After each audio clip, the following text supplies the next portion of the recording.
this together.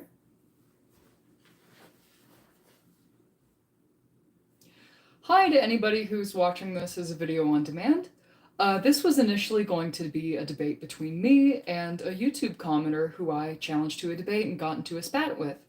But unfortunately, he is not here, and so that debate is not able to happen. But I'm still going to go live regardless.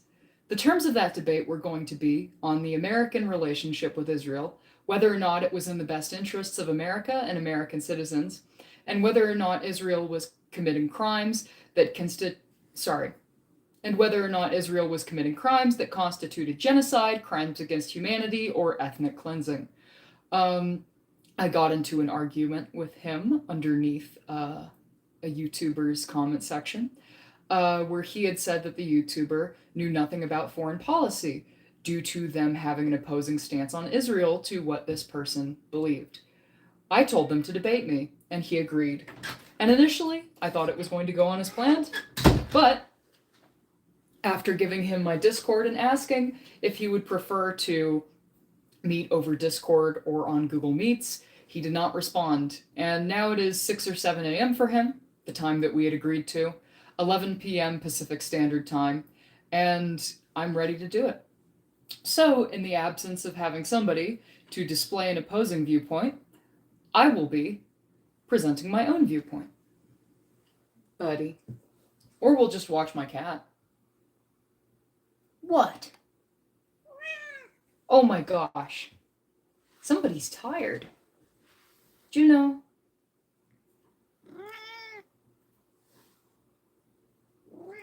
What?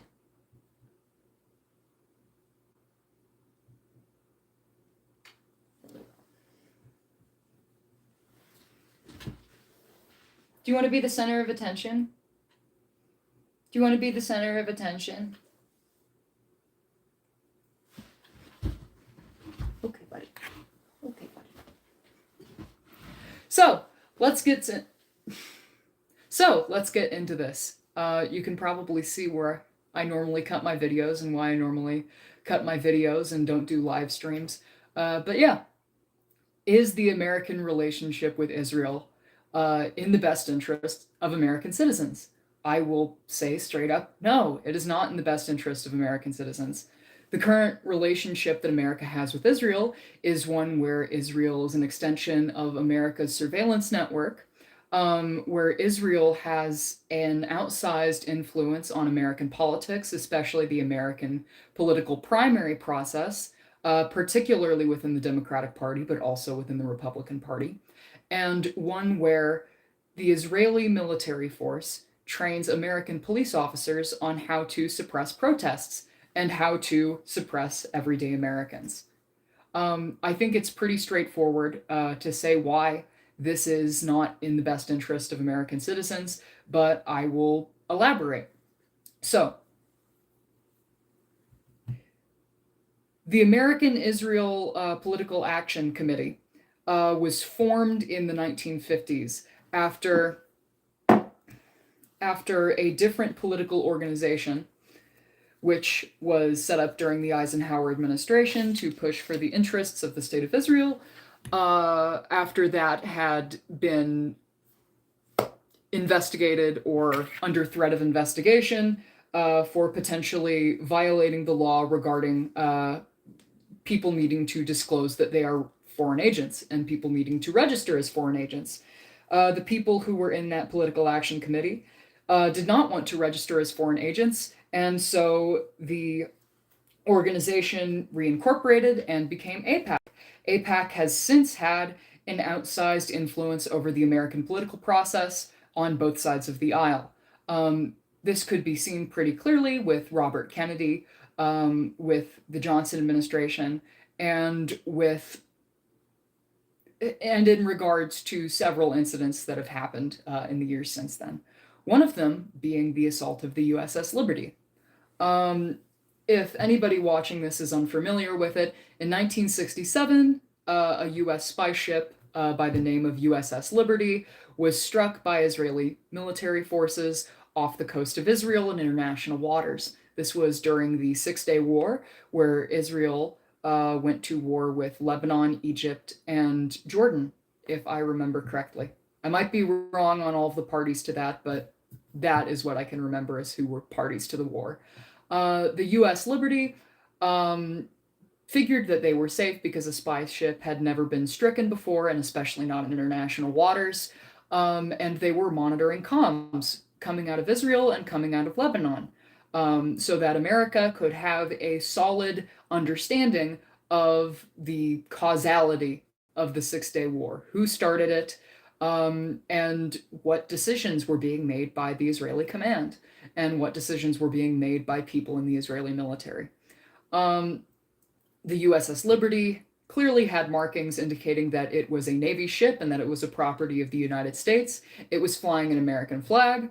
And after several passes by Israeli spy planes, they sent in gunners, and uh, they sent in airplanes that were designed to shoot down the USS Liberty.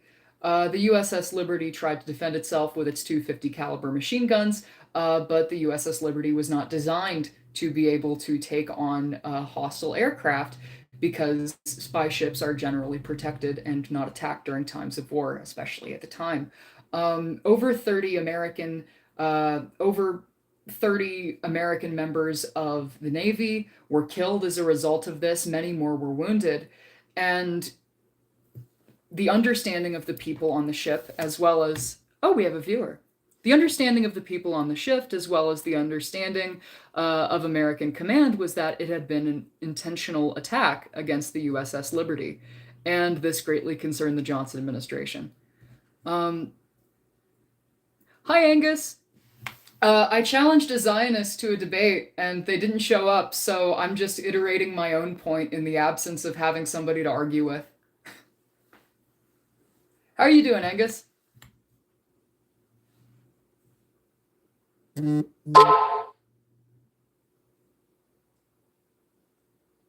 Well. So what I'm talking about right now is something called the assault of the USS Liberty. It occurred during the Six-Day War, and it is something that is kind of a taboo topic to talk about in American political discourse. What I've described so far is how, um, while a U.S. spy ship was posted off the shore of Israel and Lebanon, ooh, is that while the Liberty was posted off of the shore of Israel and Lebanon in international waters, it was fired upon by Israeli aircraft, killing, I believe, 36, but close to 40, and injuring dozens as well. And the understanding of the Johnson administration was that this was done um, because they wanted to sink the USS Liberty and they wanted to kill everyone on it. Um, it was a very clear situation that could not have been a matter of mistaken identity. They were holding an American flag, and partway through the assault, they hoisted another American flag. And in the documentation for what happened to the Liberty, you can see an American flag riddled with bullet holes. But yeah, I believe it was Lyndon Johnson himself thought that this attack occurred because they did not want the Israelis did not want the Americans to have documentation that Israel may have instigated the war with Lebanon, Sudan, and Egypt. Um, Not Sudan. Good Lord, I'm stupid. Jordan. But yeah, the understanding was that this was not a case of mistaken identity, that it was an intentional attack on the part of the Israelis. In the United States Senate, after the attack of the Liberty, it was described as a tragic mistake, and that it was something that the Israeli command accidentally did, when so much of the evidence that we have and the testimony from the people who were on the USS Liberty indicates that it was not a mistake. To talk to the person who is in poli-sci, the topic of this debate was going to be whether the American relationship with Israel is in America's best interests, is in the interests of the American people, and whether the Israeli government and military are engaged in crimes that constitute genocide, ethnic cleansing, or crimes against humanity. And currently, I am making the case for why the American relationship with Israel is not one which is beneficial to American citizens. So, we're 10 minutes in. I have just gone over the first instance, um, a military instance, where Israel's actions were not in the interest of the United States government or the citizens of the United States. And I think I'll just jump forward like 60 years and start talking about modern events in regards to US politics and the US standing on the global stage. So, the American Israel PAC continued to have an influence in American politics and continued to ensure that there was a bipartisan consensus. America's funding of and military support for the Israeli state was in the benefit of America and for the benefit of America. Joe Biden, who is president right now, in case anybody doesn't know, was very staunchly supportive of Israel for his entire career. And I believe, up with Bob Menendez, is the highest recipient of APAC dollars of anybody in the US government. Um, Somebody please correct me if I'm wrong, but my understanding is that Menendez has been given between $2 and $3 million, and that Biden's multiple campaigns have been given approximately $5 million by AIPAC. So, as American citizens, when we live in a democracy or something that is supposed to be a democracy, but through the influence of PACs and super PACs, foreign or corporate interests are able to buy the opinions and buy the votes of our politicians, that creates a very toxic environment. And in the wake of October 7th and the opposition of some American politicians to Israel's current actions, we saw millions and millions of dollars being spent against sitting US representatives. This happened to Jamal Bowman. This happened to, I believe it was Ro Khanna. Oh, it was not Lena Khan. That's FTC chair. Pramila Jayapal, her sister, who is, I believe, a commissioner, or a just local or city elected government official in Portland. There were millions of dollars spent against her. There were millions of dollars spent to unseat Jamal Bowman, which was a successful effort, and they managed to deny him another term in Congress by primarying him. And the representative for St. Louis, Cori Bush, was also removed from her seat because millions of dollars were spent by pro-Israel lobbyists. And when AIPAC targets a candidate that is oppositional towards Israel, they do not state in the ads that the spending is because this candidate opposes Israel. They will raise other issues. They will try to say it's because they're not supporting the democratic agenda, which is what they did to Jamal Bowman. Or they will say some other thing or accuse them of being un-American. And right now there is a great desire to unseat, I believe, Rashida Tlaib. Yeah, Rashida Tlaib. There's a great desire to unseat her by AIPAC because people do not like there being representatives in Congress that are not in support of the nature of the current US-Israel relationship. Um, so that is another point in the column of why the relationship is not in the benefit of America or of American citizens. When American citizens are denied their ability to have a representative government that represents the desire of the American people, when 67% of people in this country are not supportive. Actually, no, I believe it's something more like 80 or 90% are not supportive of the way the Biden administration has handled this conflict. And I believe it is more than 60%, potentially approaching 70% of people that are supportive of an arms embargo. When you have well over a majority of the population not supporting America's current foreign policy stance towards Israel, that do not support the nature of the relationship. And those people have 5 representatives in the entirety of the Congress who are representative of their point of view. That is denying the American people a voice in how their government is being run. And that is counter to the interests of the American people.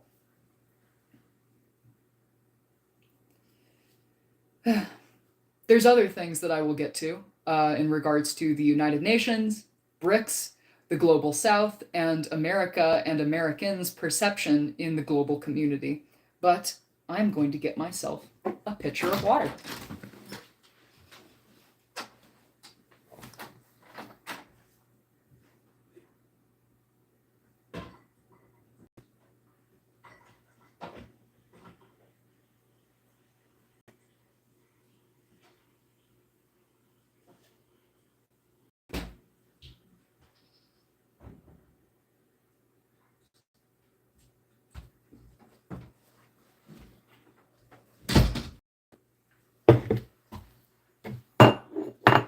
Lonely stream.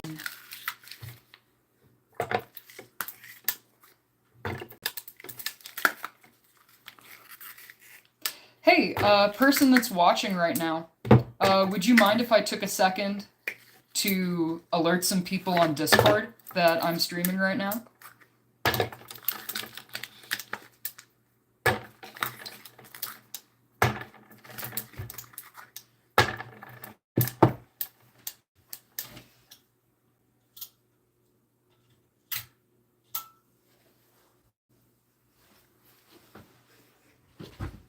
Cool.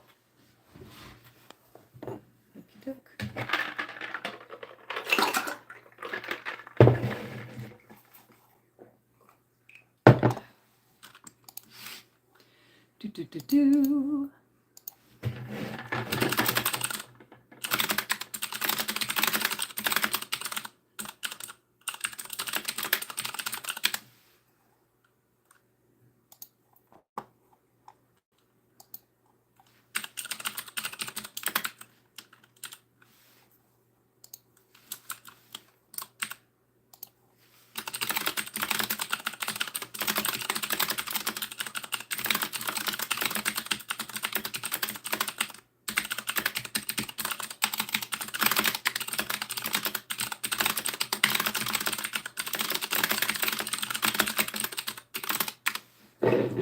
Okie doke.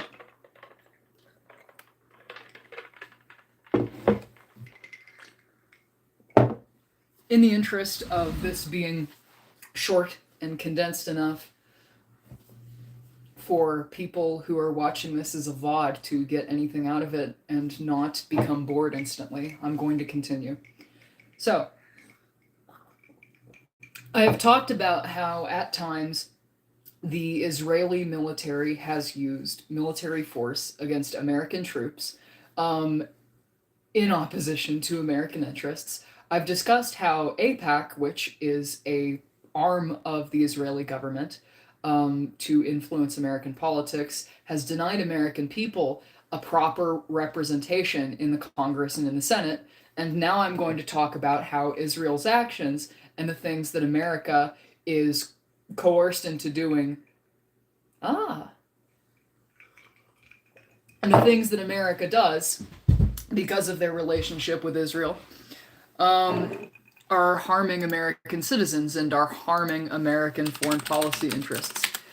Okay, I am going to do my videos. I'm going to post a link to live, current live stream. Cool. Get shareable link.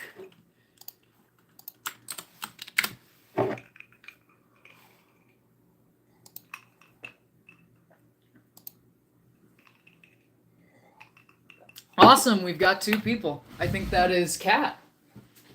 Cool. So, to reiterate, I have discussed how the American military relationship with Israel is not in the benefit of the American people.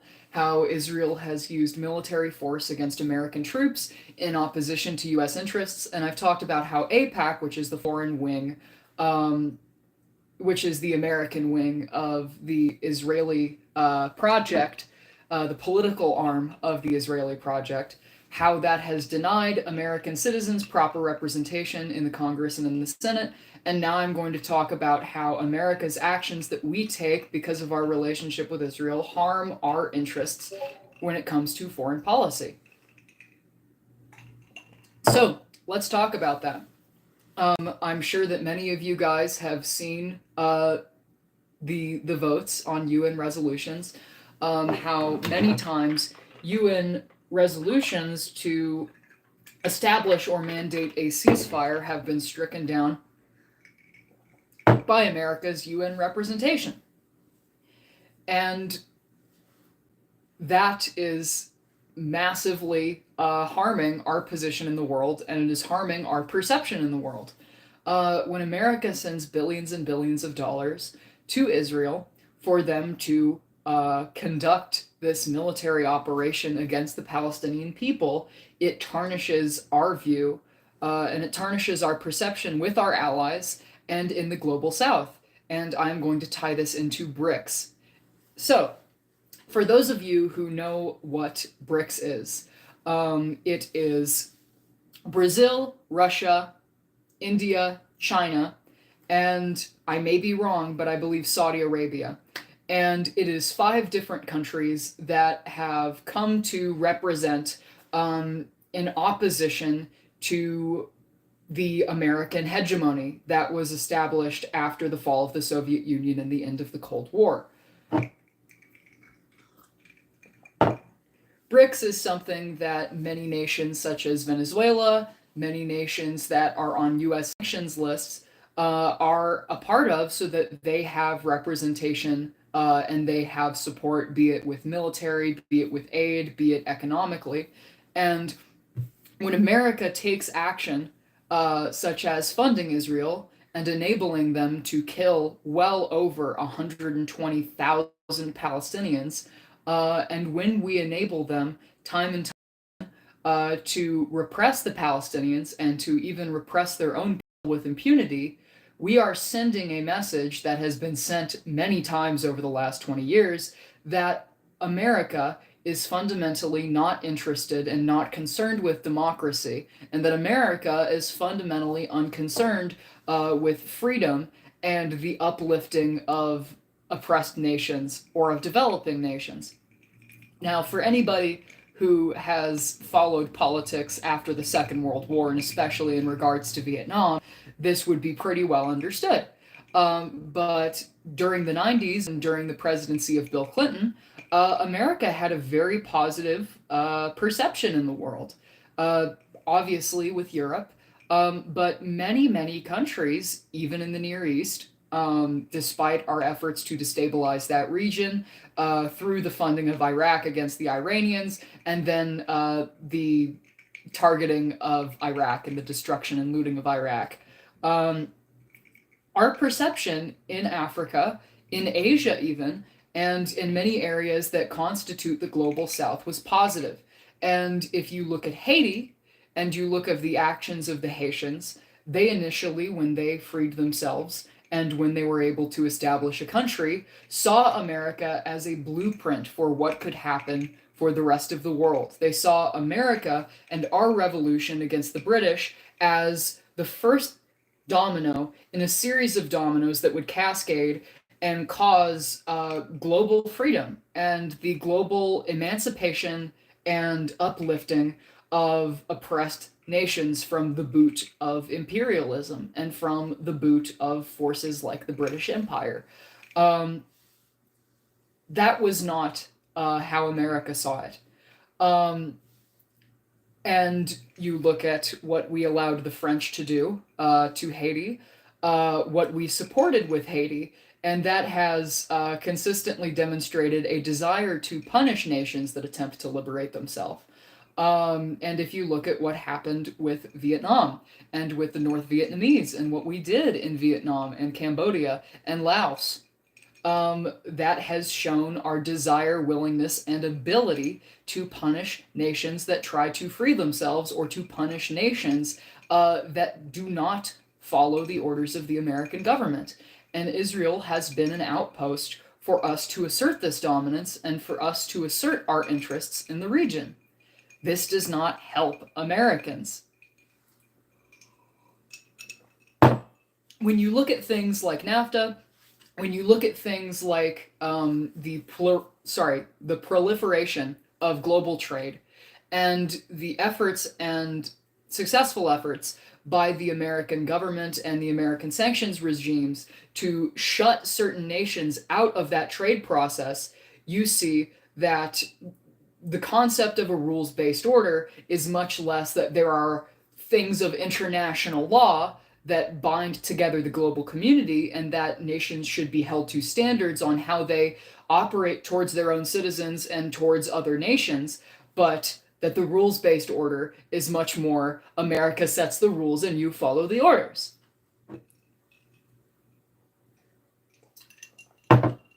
So, what does this have to do with BRICS?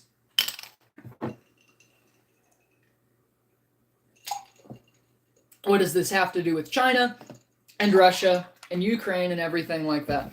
So, after the Russian invasion of Ukraine, which is a sovereign nation, in 2022, America was able to greatly improve their standing with the United Nations, with members of the United Nations, and with the world more broadly, because our efforts to support Ukraine were from the perspective of the American political class, of the American electorate, and the message that we sent to the world was that we were doing it to support a democracy in opposition to an autocratic, kleptocratic system that is the Russian government trying to violate another nation's sovereignty. That, combined with the Biden administration's withdrawal from Afghanistan, really helped the perception of the Biden administration and the American government more broadly in terms of the anti-imperialist movement around the world. Be that people in America who are anti-war demonstrators, who do not support the actions that the Bush administration took, be it nations like Ireland, or be it countries like China, or countries like Vietnam, or countries in South America that have not supported America's historical actions towards the global South and towards especially countries in the Middle East. So we support Ukraine. We send them over $100 billion in arms. We support them diplomatically, militarily, and we, through that, secure a defensible position rhetorically for America and for our foreign policy interests. We get to say that we are the nation that is promoting democracy and is promoting freedom in the world. And when you have Israel, which is almost entirely funded by America, when you have Israel invade a sovereign nation in Lebanon, that completely shatters that narrative. When you say that America is a country that defends developing nations and defends democracies from autocratic and hyper-militarized societies that want to revoke their sovereignty and want to bring harm to them, when you say that and then fund a nation that is invading another sovereign nation, you no longer have a position to stand on. And when you are in the game of trying to influence other nations, be it in Africa, be it in South America, and you are hung out to dry rhetorically in that way, when China is able to call you an imperial oppressor nation because you're acting like one, that takes these developing nations in Africa, in South Asia, and in South America, and it pushes them into the arms of China. And what you see is that China has been pretty straightforward in their at least recent narrative in regards to this, which is that they are going to rebuild Gaza, that they support America and Israel's actions in the region, and that they support the freedom and uplifting of oppressed nations. And when you are a developing nation and you are presented with two opposing viewpoints, or two opposing messages. One message is the message that Americans are giving you, which is that we support free trade and we support democracy and we support freedom in the world. But if you do something that opposes our interests, we will completely shut you out of the American-controlled system of trade, and we will completely cripple your nation with sanctions like we have done with Cuba. When you have that message to developing nations, and then you have the message of China towards developing nations, which is, we have the Belt and Road, we are going to invest millions or billions of dollars in uplifting you, in improving your infrastructure, and through, and at the same time we will be influencing your country through soft power and diplomatic channels, those developing nations are going to be much more likely to side with China. And that is going to harm America in the long run, which is also going to harm American citizens. It is something that you already see that Israeli citizens, when they travel to other nations, face harassment because people do not like the things that the Israelis are doing to the Palestinians, and rightly so. Um, I believe it was an African nation. Um, I just saw this on Twitter. Call me a call me a jackass for getting my news off of Twitter. You're probably right. But I saw a thing where it was an African nation in a hotel where the manager had a Free Palestine sticker on their car. The Israelis that were staying in that hotel complained about it, and then the hotel kicked them out.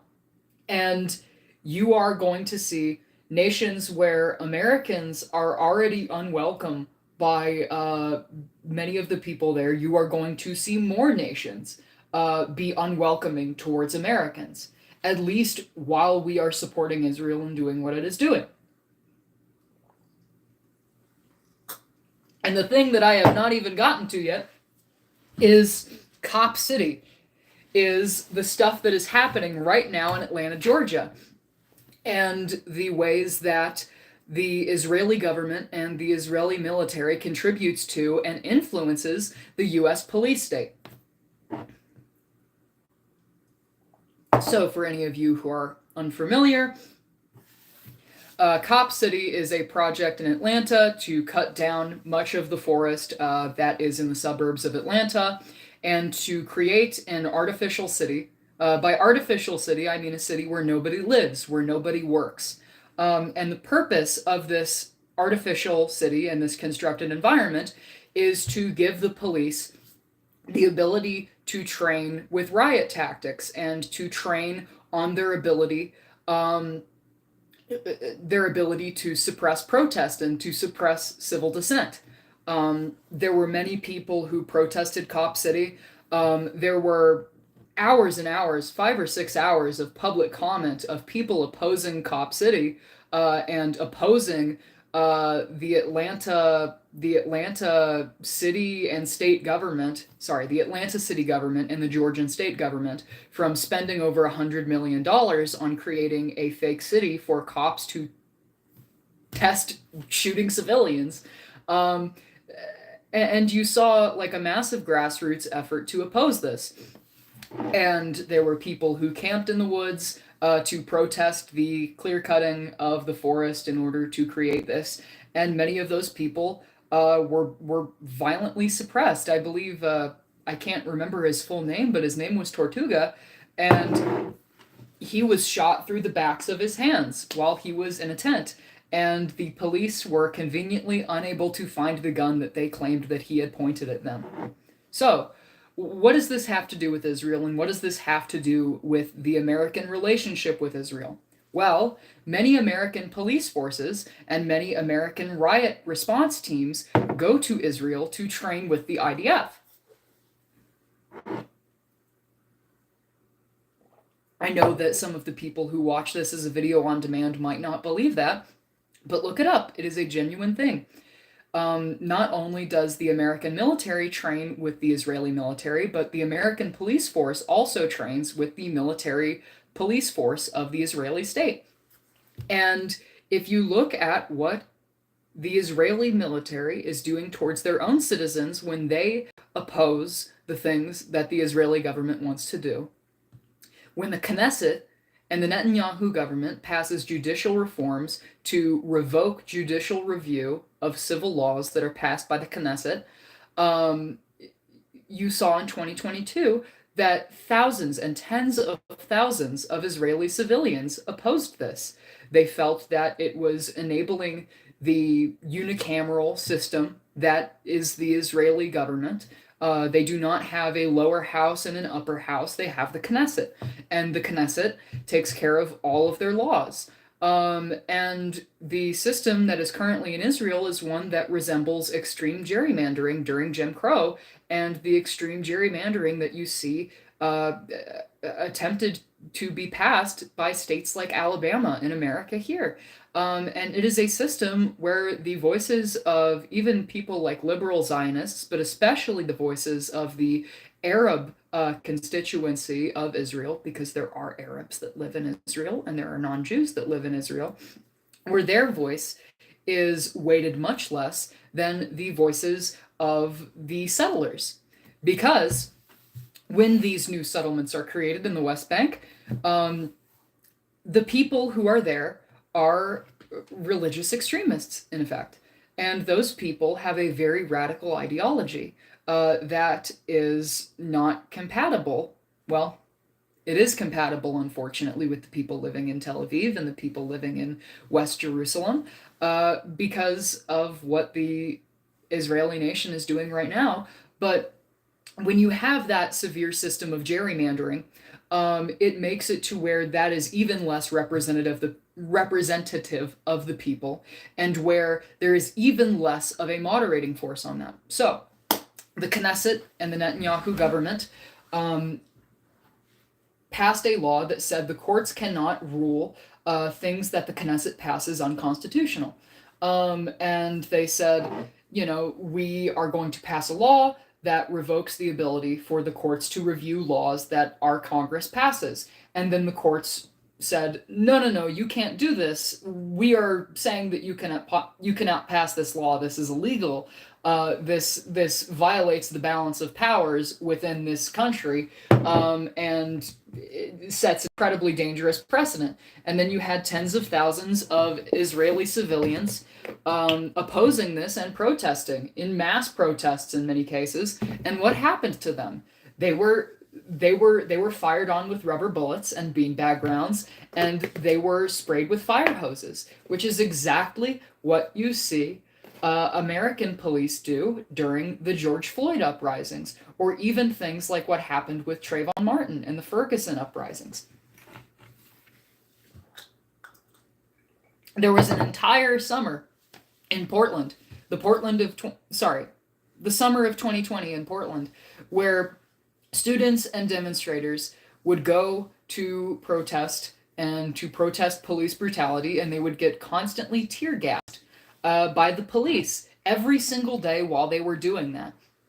And when you look at the tactics and the force of the Israeli military being focused back in on Israeli civilians and Israeli citizens, and you see how that mirrors what America does with its own citizens, and then you see where people who try to organize bail funds for people arrested for opposing Cop City are charged with RICO and charged with organized crime statutes. You see how the relationship that America has with Israel is to test military equipment on the Palestinians and to allow Israel to use American tax dollars and American weapons against the Palestinians, and then to hone and practice and then eventually use those same tactics on Americans, and to use that on us when we resist what our state is doing. I will say that the protests to oppose the building of a cop city in Atlanta very closely mirror what you see with the Harvard student encampments and the other encampments on different college universities. And it is eerily similar, where when people are protesting what America is doing, or protesting American foreign policy, or protesting American domestic policy in the form of the police state, the full violence of the state is turned inward upon them. And the same things that were done of ripping people out of tents in the woods in Atlanta, Georgia, is the same thing that happened when the people at Harvard student encampments, at different student encampments across the country, were attacked by police and by Zionist forces.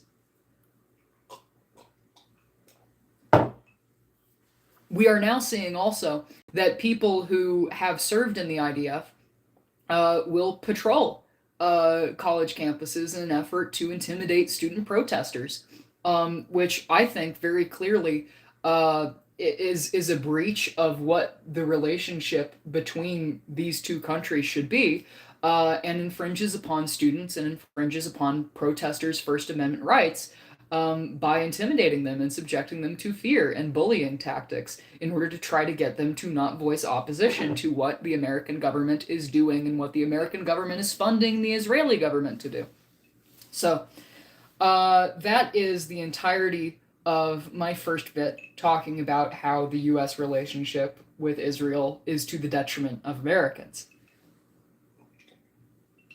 And after a brief break, I will discuss the actions taken by the Israeli government and why they constitute genocide and why they constitute crimes against humanity. See you in 30 seconds.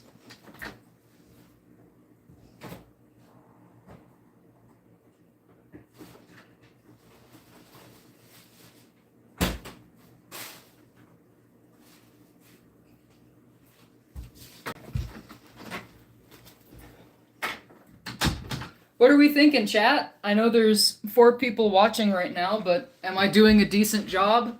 Am I displaying that I would have beat this guy's ass if he actually had the balls to show up to a debate?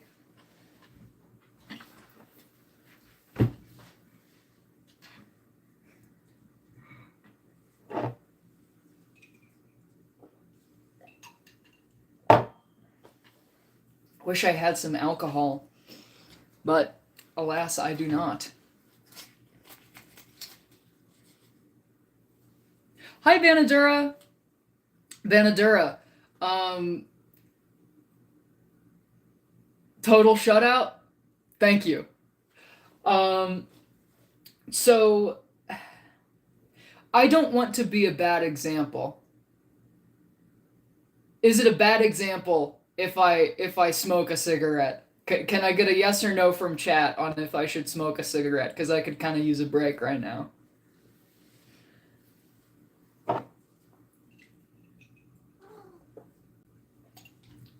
I know there's a handful of teenagers that watch this, and yeah. You know what? That answers it for me. I shouldn't. Look at Juno. It's Juno the Wonder Cat. This is the perfect break. Thank you. Sweetie.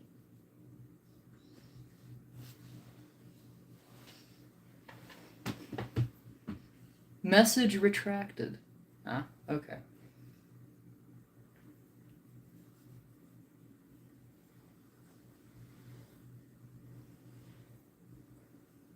Ooh.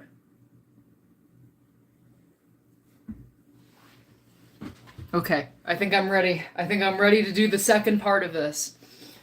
I will check YouTube, though. I will check YouTube to see if I have gotten anything back from this guy. Thank you, Banadura. So, if any of you... Do not harass this person. Do not harass this person. This guy's account is AdamRedwine774. So, I was talking to him under a channel of a YouTuber that I pretty frequently watch and that I sometimes call into. And he was saying that Matt knew nothing of what he was talking about, and that he knew nothing about foreign policy and about like world history and international politics. And I challenged him to a debate, and he said, sure. And I said, okay, let's do this. 11 p.m. Pacific Standard Time, 6 a.m. Tel Aviv time. We're gonna argue these different points. And he said, sure. And then he commented on a bunch of my different videos. He said, you can contact me. And then I said, I'll tell you the username of the account I create. I might end up using Discord, but only if I can make it not be a security risk. We'll get back to you soon. Okay, sounds good. And then he said, given that I heard nothing from you despite explicitly reaching out and requesting contact, I will assume that this is not happening. Let me know if you get serious about it in the future. And then I said, I'm still planning to debate you. Add me at this Discord. And then I gave him a Discord. And then I said, hello. And then he said, hello. And then he said, I wish you had contacted me as I requested. Having not heard from you, I assumed you weren't interested. I even prepared slides. And then I said, do you want to do it over Discord or on a Google Meet session? This is 20 hours ago. And then I said, Discord will make it easier to share screens. And then I messaged him 46 minutes ago and I said, I'm going live. And I've yet to see him in the live chat. And if he shows up in the live chat, I will call his ass on Discord and we'll fucking do this. It's midnight for me. I'll still fucking do this. Come to think of it, let me actually get myself a little notepad. Light mode, blinding everybody in the chat. Oh no. Here we go. This is my notepad that I have the burner account Discord in. Okay.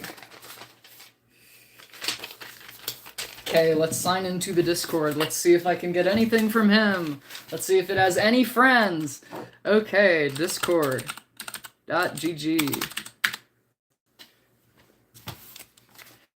Jamie, pull that shit up. Let me see. Okay. Ooh. Okay, let's switch accounts. Add account. Okay.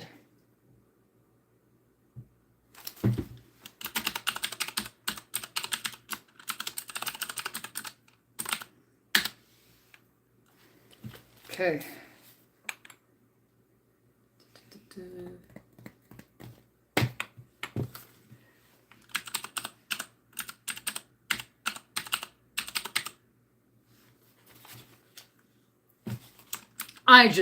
Oh god, I just thought of a horrible thing to say. I'll say it, but in a different way. Verify by phone. Motherfucker. Why you need to verify by phone? Come on, don't do this shit to me. Okay, there we go, we're signed in. And pending 0, all 0, blocked 0, online 0, 0 friends, 0 servers. Sounded like Phil Oaks there for half a second. But yeah, I'll make this joke, but I will phrase it in a different way so as not to be insensitive. I shouldn't be smoking pot or tobacco because we can't afford to have more leftists dying of strokes. That is a concerning trend, and yeah, I'd like to see less of that. So, now that I've taken a nice solid, like almost 10-minute break for myself, let's talk about the actions of the Israeli government, both in the past and right now. So, where do we start with this? I think that you all are familiar with the general history of the conflict between the Israelis and the Palestinians. The start of Zionism in the 1890s, maybe it was the end of the 1880s, forgive me, but the start of Zionism as an ideology in the late 1800s, the popularization of Zionism in the 1910s, particularly among the British press, the desire to colonize Palestine, and the desire by many people, including the British, and especially anti-Semites in Britain, to send Jewish people to Israel so that they would not be in Europe, so that Europe would not have to deal with the problem that was Jewish people. Balfour. Is it Balford or Balfour? I believe it was Balfour. One of those guys who is the Balfour Declaration, largely responsible for the creation of the modern state of Israel, outside of the UN resolution creating the state of Israel. The Balfour Declaration was a large part of what made that possible and what made the logistics of the Zionist militias being able to take over historical Palestine. But yeah, Balfour was an anti-Semite, and he did not like Jewish people.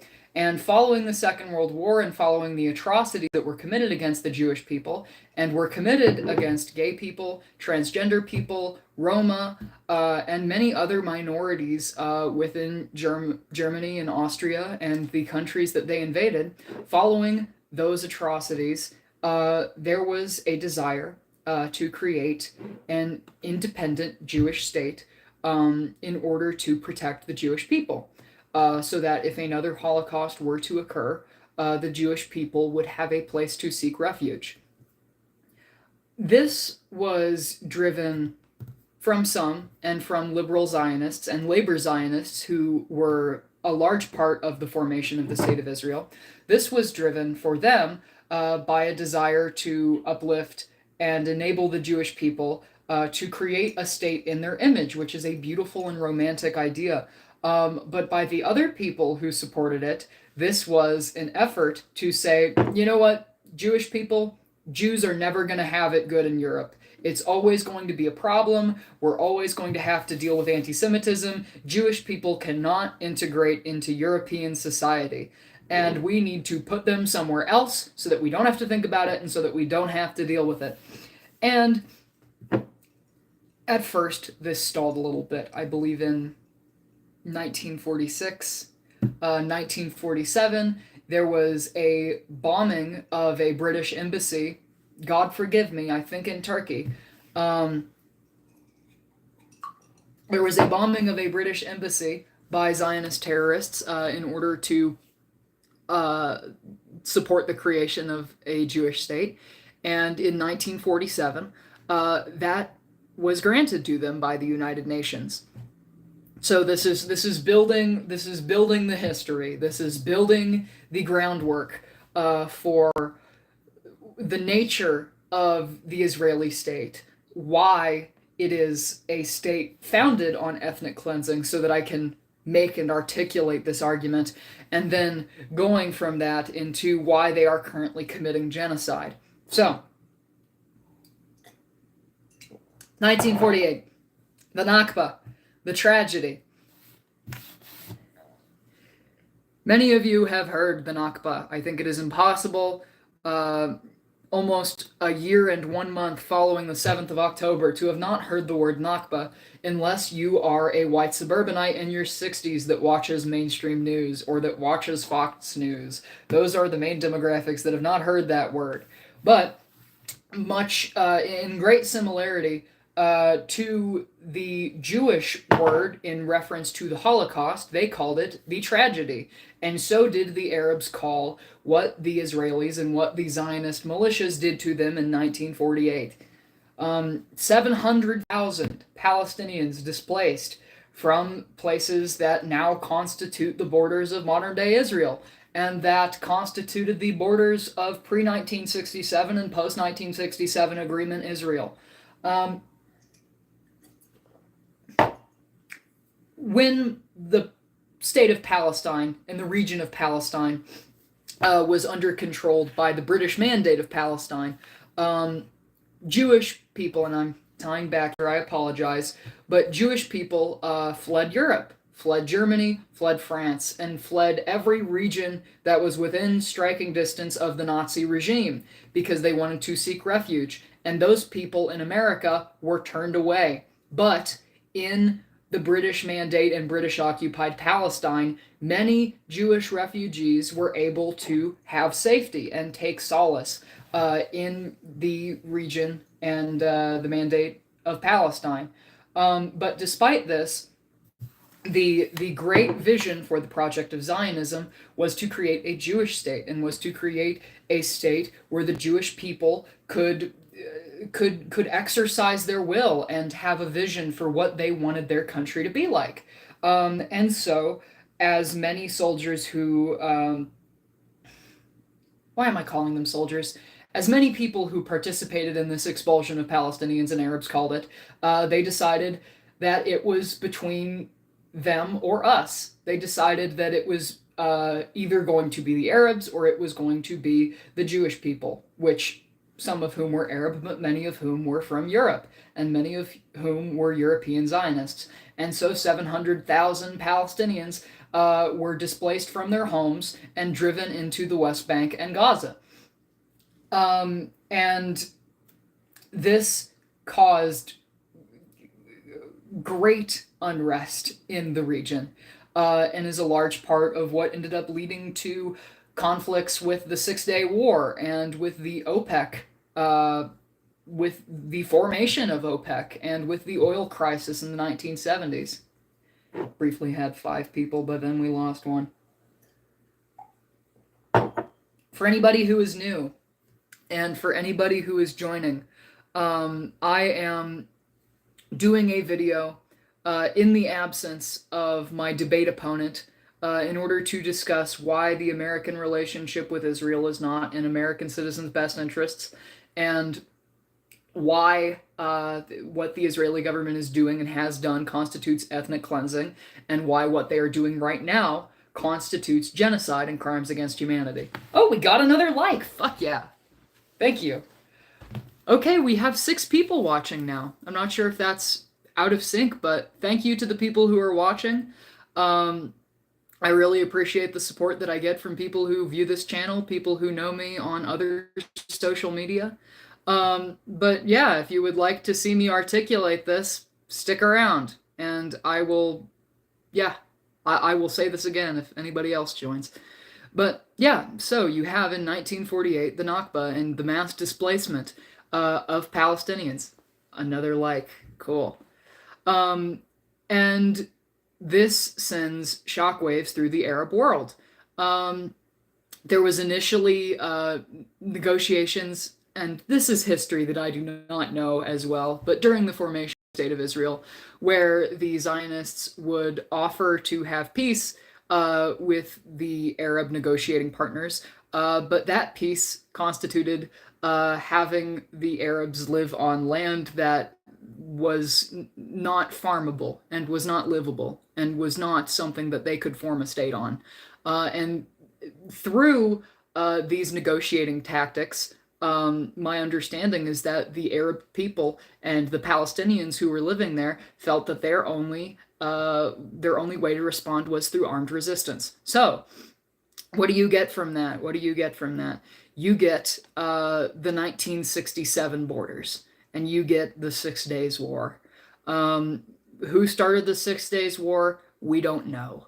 Part of the reason we don't know is because the USS Liberty was attacked by the Israeli forces while they were monitoring the communications going on inside of Lebanon and Israel. But we don't know who started the 6 Day War on paper, and we cannot factually say who started it. But after that, we got the current, according to what is legal, borders of Israel, the West Bank, and Gaza.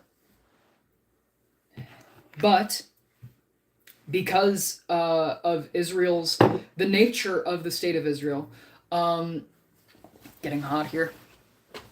Because of the nature of the State of Israel, other actors in the region and other countries in the region saw them as a threat, saw them as an imperial project, and saw them as a country that would try to establish a greater Israel. And because of that, they greatly resisted the State of Israel and were in conflict with the State of Israel. There was the first Intifada, the first counter-struggle, good Lord, I believe in the 80s. This was following the Israeli occupation of Lebanon in 1982. Let me Google this, make sure that I'm not right. First Intifada. Start date. Am I wrong? December 1987. Fuck yeah. Fuck yeah. Okay, I was thinking 1988, but I got that. Good. But yeah, you saw the first Intifada in the 80s of people throwing stones at the Israelis who were militarily occupying the West Bank. And you saw all throughout the 20-year Israeli occupation of Lebanon, the people of Lebanon resist that. And from that came Hezbollah. And from that came other methods of resistance. Hello, person who just joined. But yeah, we're talking right now about the history of the State of Israel and Palestine and the region surrounding Israel in the Middle East and why they are in conflict and why what Israel is doing is wrong. So in 87, you have the first Intifada. You have people struggling against the armed occupiers of their land in the West Bank, and you have the same thing happen in Lebanon. And then in 2001, following 9/11, which was partially motivated by bin Laden's opposition to what America had done in his country, but partially motivated by, let's be totally clear, like straight up anti-Semitism towards Jewish people, but opposition to what America had enabled Israel to do to the Palestinians. And following 9/11, you get the second Intifada, which was another uprising by Palestinians in Gaza and the West Bank, which I believe at this time was occupied. Not West Bank, Gaza. Gaza was occupied at this time. But people who did not have a state, people who did not have a military, people who did not have anywhere near the same level of sophistication in terms of the arms that they were able to have access to, resisting people equipped and supported by the full economic and military might of the United States. And you saw children with slingshots versus Israeli troops with M16s, and with American sniper rifles and against F-16s, and as happened after the early 2000s versus drones. And this environment where the Palestinians were unable to have a government, and this is where I would have really gotten into it with the other guy talking about, oh, why did they not have a government? Why were they not able to have a government?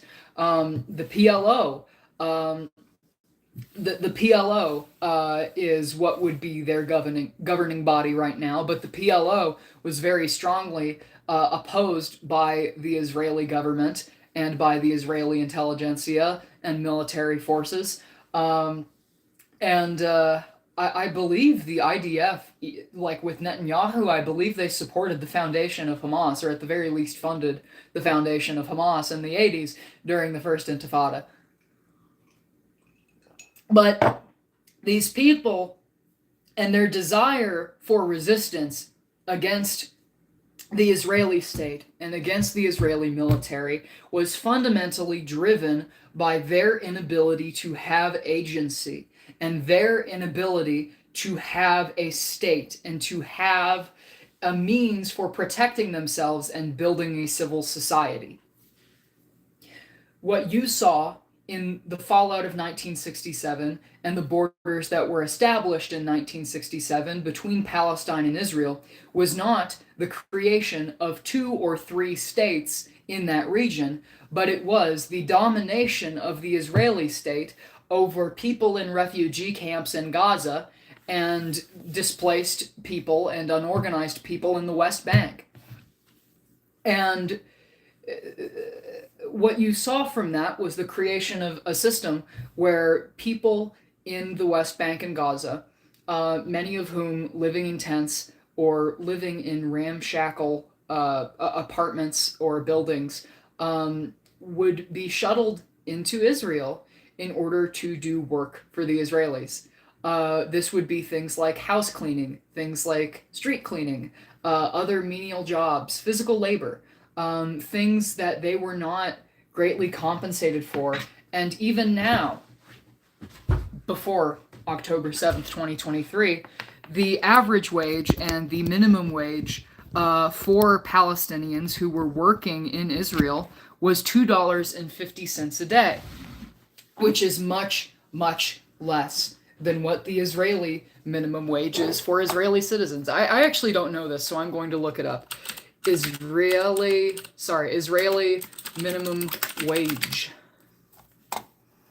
Okay, 5,880 shekels per month. Let's take this shekels to USD. 0.27 United States dollars, Israeli new shekel. Okay, 5,880. How many US dollars is that? You're gonna tell me?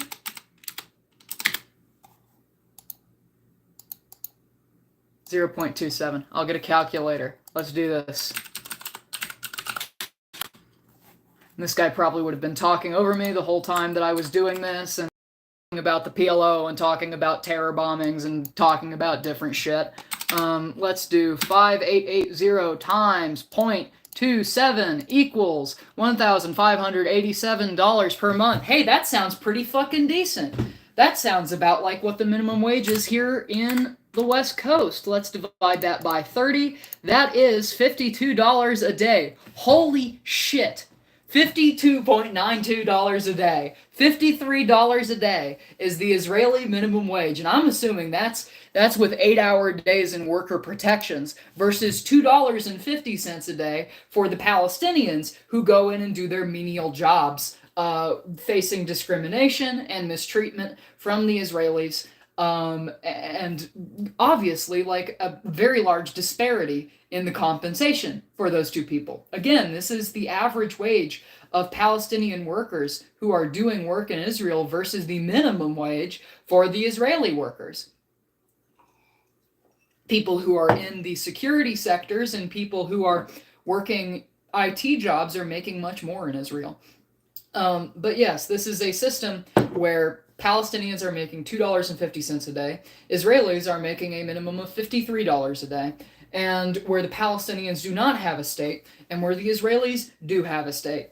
And because these people were unable to have a state, because the Arabs, the Palestinians, were unable to have a state, they resisted. And when given the opportunity to vote in 2006, yes, exactly. It's almost as if apartheid benefits capital. And you just reminded me, because I forgot to tie this in, and I appreciate you reminding me on this. This very closely mimics the situation that existed in apartheid South Africa. And if you look at what was going on in the 1970s, apartheid South Africa was supporting Israel and calling Israel an apartheid state, and they were meaning that in a positive way. This is real. This is fucking history. Damn, I don't know if I would have remembered that if I was debating that guy. I think I might have gotten caught up in shit. I think I still would have beat him, but I would have forgotten that. But no, the apartheid South African government supported the state of Israel, called them an apartheid state, and meant that in a positive way. And so when you see the situation in Israel of an ethnic, a subjugated ethnic group being coerced into doing labor for the dominant ethnic group for inadequate wages, and to be hyper exploitable, and to be insecure of food, to be insecure of housing, and to have no hope and no way to resist that, and to build something on their own for themselves, to rise to that same level, you will see people resort to terrorism, which is what happened in apartheid South Africa and is what happened in the United Kingdom during the Troubles. The IRA, people forget the absolute fear that the IRA instilled in the British civilians, and people forget the horrific things that the IRA did. God, was it Bloody Sunday? I forget which day it was that like a lot of people got killed in an apartment store by a makeshift bomb. But you see the same thing happen in Israel during the Second Intifada. People, they may have used car bombs.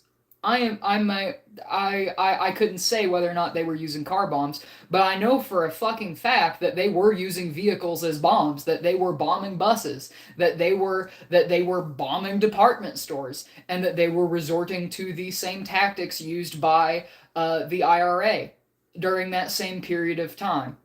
Sorry, not same period of time as in the 2000s, but same period of time as what the IRA was using back in the 80s and 70s.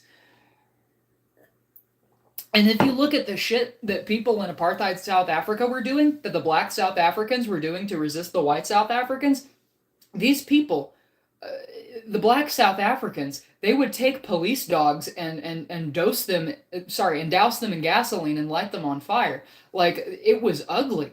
It was horrific. Like, resistance to apartheid and resistance to colonialism is absolutely fucking horrific. But when you are in a position where you are unable to exercise your right to self-determination, and where you are unable to see or conceive of a future for yourself, where you are not being oppressed by the dominant group, people will resort to crazy shit in order to free themselves from that. Because it is unthinkable to continue living under the system that does that to you, under the system that enables you to be abused and to be exploited by the dominant group.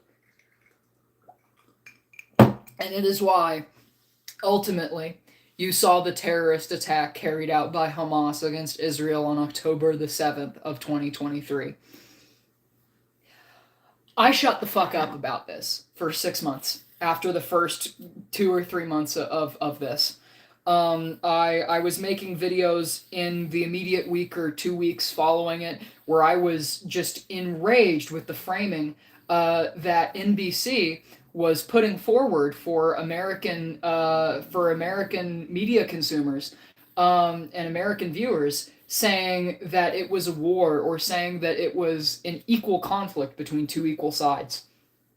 And I think I think you will see a great example of that in a video that I did following October 7th called "My Rant About the NBC and Mainstream News." And it was Tom Yamas. That's who it was. That was the reporter. It was Tom Yamas in Israel interviewing an Arab Israeli that was Muslim in the Muslim quarter, and him interviewing a Jewish woman who was older in the Jewish quarter, and both of these were shop owners.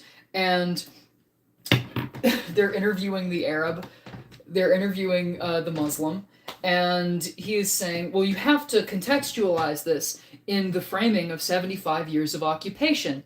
The Israeli government treated them like animals, and that's why they started acting like animals. And then you know, they ask the Israeli woman in the Jewish quarter, they ask her what she thinks about the people who carried out the attack, and she says, terror is not enough. They are not human beings.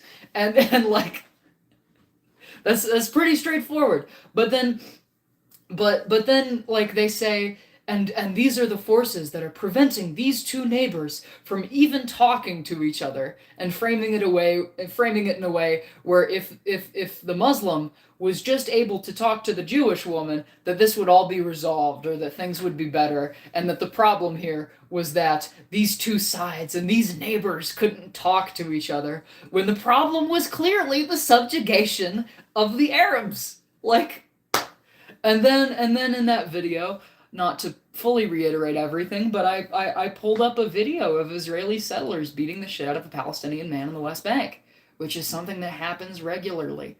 And I will not go into full detail on the scope and the impact of the apartheid system on the Palestinians, but these people are subject to persistent and regular violence from the state of Israel and from individual Israelis. And if that Palestinian man in the Muslim quarter tried to speak to the Jewish lady in the Jewish quarter, he could be beaten. His stand could be robbed. This is saying exactly what I said back then, and he would be subject to discrimination and violence. And so the framing of it as something that is between two equal sides is something that is incredibly dishonest, and something that does a disservice not just to the Palestinians but also to the American viewer. And that is the thing that pisses me off, and that is why you cannot frame this in a way of it being a symmetrical conflict. The only framing that makes sense for this is apartheid, and the only framing that makes sense for this is the context in which you talk about the March of Return and about the peaceful methods for resistance that the Palestinians attempted, and the way that the way that that was absolutely crushed by the Israeli military. Um, for those of you who don't know, the Palestinian March of Return was something where people in Gaza would march up to the wall that Israel constructed around Gaza. Um, Again, these people are boxed in essentially.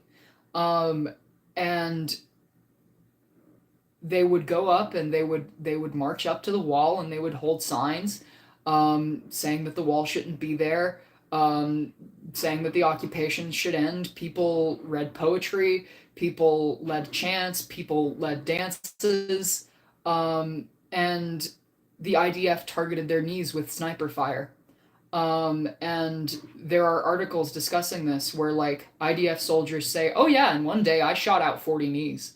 And in Gaza, where people are unable to get access to adequate medical care, where there is not adequate treatment even before this for things like cancer, things like dialysis, but even for triage, like so many families had the young people crippled and had people lose one or both legs. And there was at least one situation and one instance that I can remember during the Rite of Return, the March of Return, not the Rite of Return. That is something with the Israeli state where any Jewish person can become an Israeli citizen. But during the March of the Return, um, people would go up to the wall, be shot, and medical people would try to come up and render assistance and help them, and they would be shot too. And so you can't put October 7th in a context where you are not talking about the way that these people were treated when they tried to peacefully resist the oppression that they were subjected to. And you cannot talk about October 7th in a framing where you do not discuss the fact that there is a wall built around Gaza, and that even before this, Gaza represented a concentration camp, where there was limited food that was allowed to go into Gaza, where people were not allowed to fish, where people were not allowed to provide for themselves. And when you frame it like that, people breaking out of a concentration camp to murder anybody that they can get their hands on as a way to violently resist the day-to-day subjugation that they have to live through makes much more sense, even if it is not right, even if it is horrific, and even if it is terrorism. When you look at what the South Africans were doing in opposition to the apartheid South African government, it was terrorism, and it was murder, and it was horrific, and you can understand it in the context of what those people were subjected to. And when you look at what happened with South Africa, Nelson Mandela was considered a terrorist up until less than 5 years before he died. Up until, God, yeah, 4 years before he died, he was considered a terrorist by the US government. And it took until the Obama administration for him to no longer be classified as such by the US government. And I guarantee you, if McCain had won, he would continue to have been classified as a terrorist up until he died.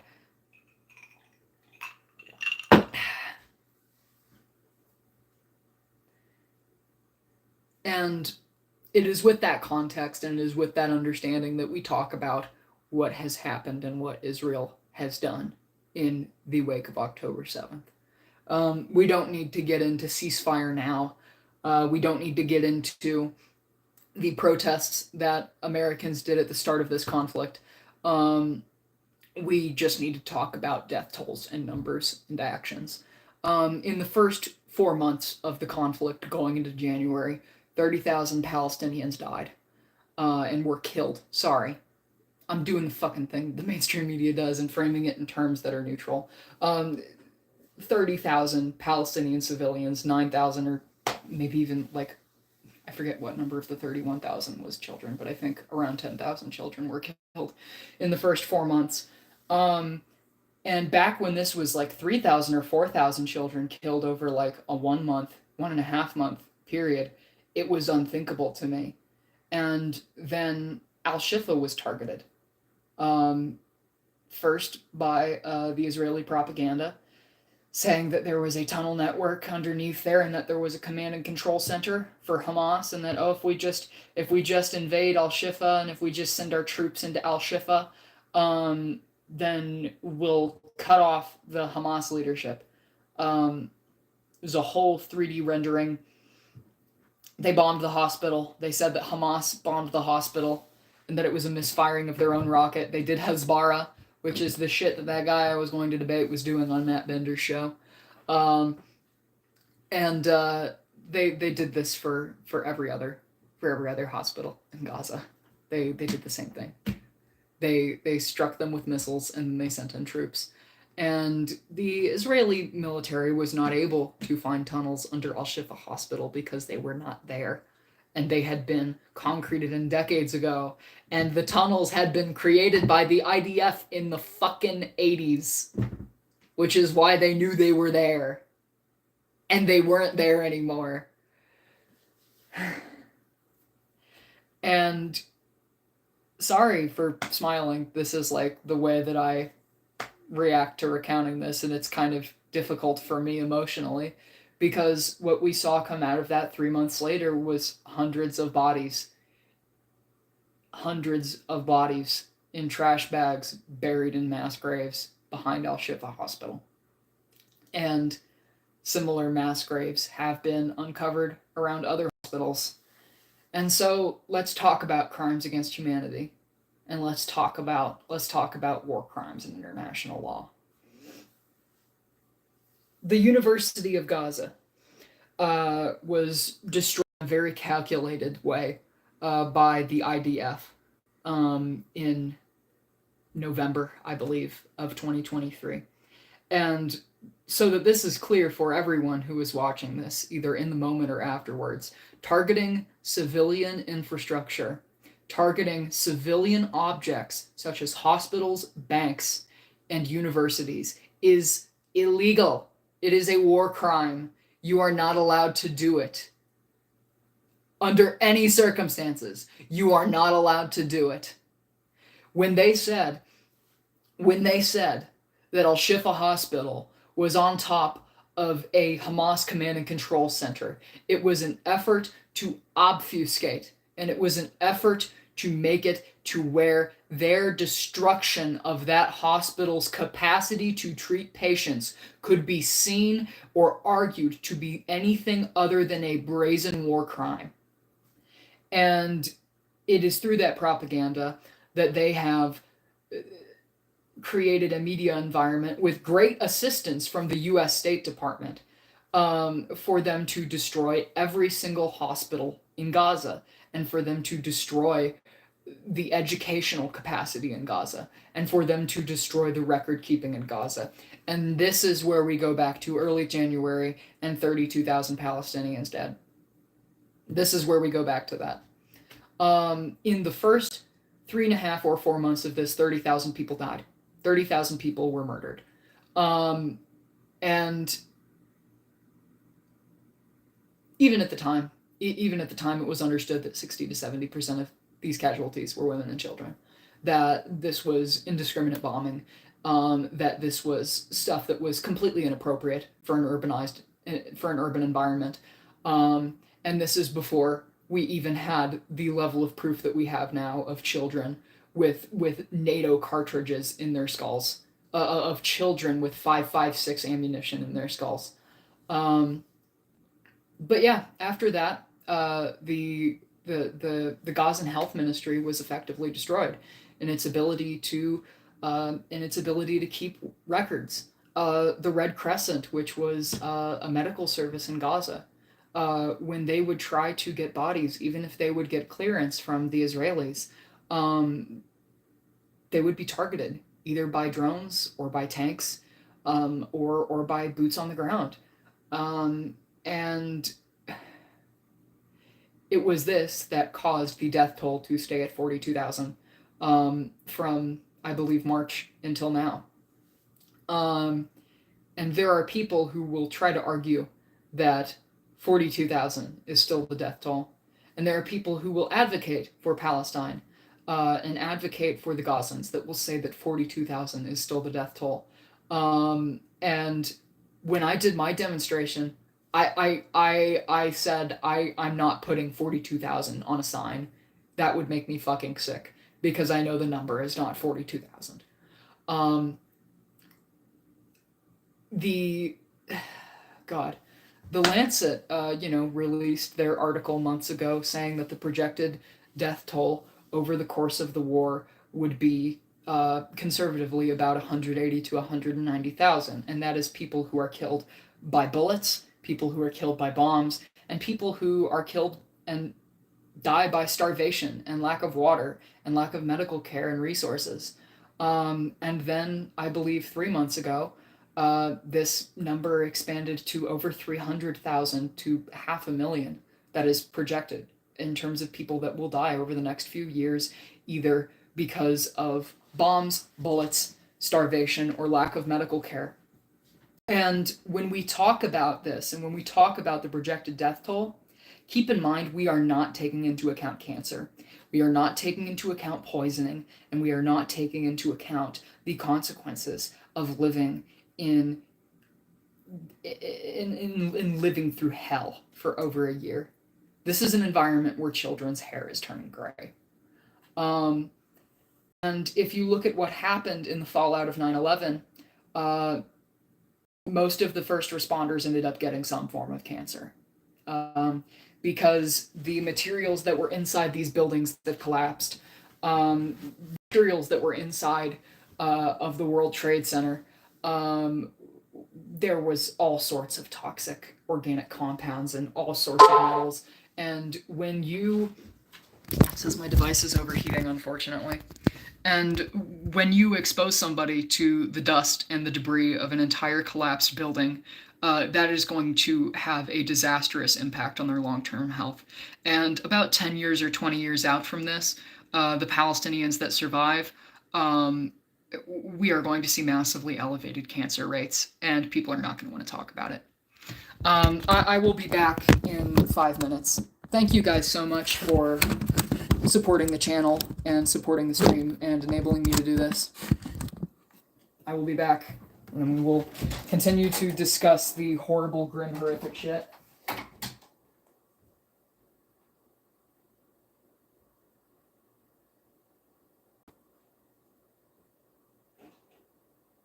Internet for my PC was a bit too much for this Samsung phone. Son of a bitch. Come on. There we go. There we go. This is you should see my streaming setup. It's absurd. It's absolutely absurd. This phone is recording. This phone is recording off of a jar of honey leaned against a monitor. Okay. They talk about leftist audio quality, but they rarely talk about leftist streaming setups. If anybody is still here, I will continue. So, the thing that I left off with before I went to wash my hands and go to the bathroom was talking about the nature of the apartheid in Israel and towards the Palestinians, talking about how that created an environment where violent resistance through the suppression of peaceful resistance was seen as the only option, and where the Israeli government, through Hezbollah and through propaganda, was able to target and destroy civilian infrastructure and record-keeping infrastructure and infrastructure necessary for supporting a civil society and also for feeding people. I have not yet gotten into the intentional restriction of aid by Israel, but that also plays a part in this. It seems like my cats are going at it. Hey, what are you two doing? So, I have talked about how through 3D renderings and through propaganda, they were able to target Al-Shifa, and then I spoke about how there were hundreds found in body bags buried beneath Al-Shifa. I have not yet spoken about Jabalia, which was a refugee camp which was targeted by the IDF and targeted by Israeli missile fire. It has been targeted so many times over the course of this genocide. And yes, it is accurate to call it a genocide. Um, it has been targeted so many times. And there have been at least three instances that I know of where people were trying to dig their loved ones out of the rubble at Jabalia refugee camp, and it was stricken by missile fire again, and more people were killed. This is something that the United States has done before. The double tap strike. Hey, we had somebody return. I'm continuing with what I was talking about before the intermission, but this type of thing where you fire upon a target and then do a separate drone strike against the first responders who go to help the wounded and the dying. That is called a double tap strike, and it is something that the American military has done many times. But the Israeli military does something called triple tap strikes. Hello to the additional two people who have just joined again. My phone overheated because I have a janky ass recording set up, but a couple minutes of rest and an ice cube on the screen, and we're back. It's Nico! It's Nico! Hi! How are you doing? Nico, this is my friend from Ireland. What's up? Hey, this is my friend from Ireland, who also does not like the Israelis very much. Nico, this was a video and a live stream that was initially supposed to be a debate between me and a Zionist. But unfortunately, he did not show up to the debate, so I am instead presenting my argument in absence of an opponent. Well,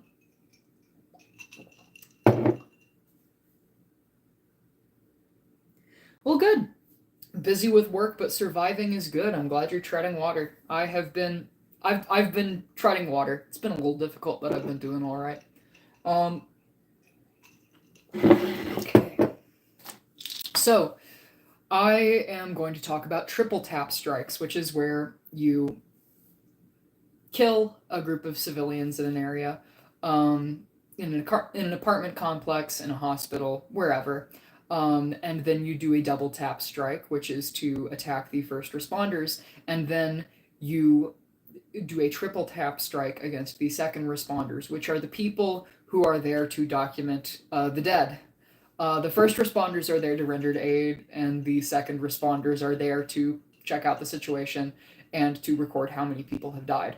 The Israeli government is the only military that does triple tap strikes. And that combined with the destruction of all of Gaza's medical infrastructure, with the destruction of Gaza's capacity to have educational infrastructure, and with the restriction of food aid that we are about to get into, this has created an unsurvivable environment for many tens of thousands and well over 100,000 Palestinians. Restriction of food aid. This is another thing that I was going to get to, which is a large part of why this constitutes genocide.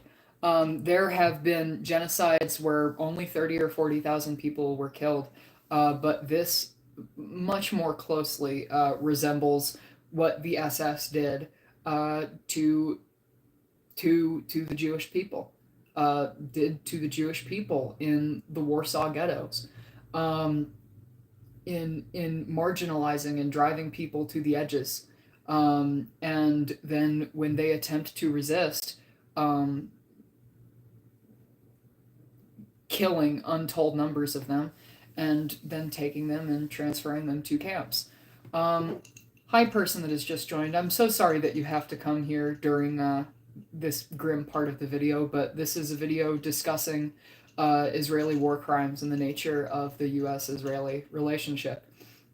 So, restriction of food aid, things that are contributing to the starvation of the Palestinian people. There was a brief humanitarian pause back in November to do a hostage exchange. And I believe it was a 1 week, maybe it was like 5 or 6 days, that there was a cessation of hostilities, and that aid and medical supplies and other things of that manner were able to enter Gaza. But due to the way that Israel has been handling the checkpoints, aid has been massively restricted. And through things like the flower massacre, an environment has been created where Palestinians are fearful to even attempt to receive humanitarian aid.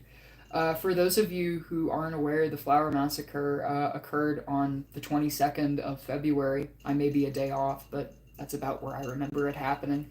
And the Israeli military opened fire on hundreds of people who were waiting in line to get flour of aid that had not been blocked, of aid that had been able to be delivered. Um, because many of the settlers, many of the radical people within Israel, will intentionally blockade the trucks from being able to pass through the checkpoints. The trucks are very thoroughly inspected. Needles, syringes, cancer supplies, other medical equipment is removed from those trucks.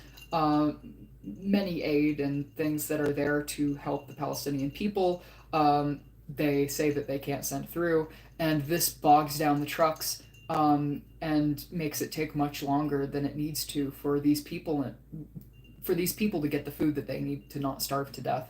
And even that small, meager amount of aid that was able to get through was weaponized in February.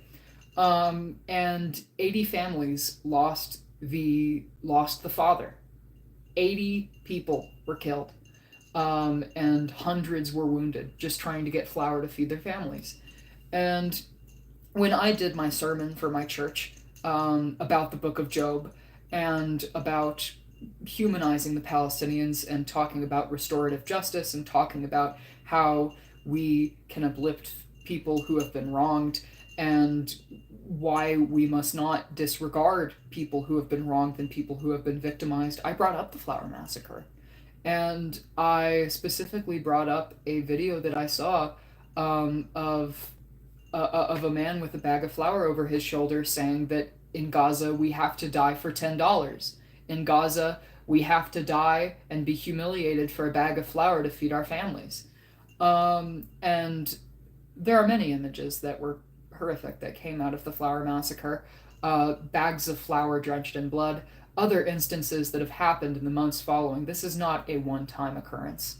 This is a thing that has happened dozens and dozens and dozens of times in the months following February, of people sheltering in place while they hear gunfire in the distance, of people being targeted for trying to receive aid, of civilians and even children who are just walking and looking for resources, being shot and killed by IDF snipers or being targeted by tank fire or artillery or drones. And it's horrific. It's absolutely horrific. And it has created an environment where people pray for death, which is something that I brought up during my sermon. The account of a man in Gaza who, while sheltering at Al Shifa Hospital while it was being bombed, described praying that he would die and prayed that he would die in the place of the children and the young people that he saw dying. But as he described it, death cruelly spared him, and he was displaced 6 additional times, each time hoping that it would be the last, that he would be killed by a drone strike, and that there would be an end to his suffering. But death cruelly spared him, as he phrased it, and he was forced to continue living. That is almost verbatim stuff that I read in the book of Job. And I'm not going to get too deeply into it. But for those of you watching, I am a Christian and I am hoping to become a theologian. And this genocide has been a massive test on my faith and my relationship to myself and my church. And the things that the Israeli government and the Israeli military have done have created an environment where children who have been orphaned, children under the age of 10, hello person who has just joined, but the things that the Israeli military have done is things that have created an environment where children under the age of 10 are laying down in the middle of roads hoping that they will be ran over while they sleep, because living is too terrifying for the people that have been subjected to this. there's famine across the whole of Gaza. Every single point during this genocide, we thought there would be an off ramp, and we thought that there would reach a breaking point where the American government and the American foreign policy apparatus would be forced to do something, and would be forced to cause de-escalation and to force Israelis to the table by threatening to withhold aid. Um, but that has not happened, and the situation has continued to deteriorate in Gaza.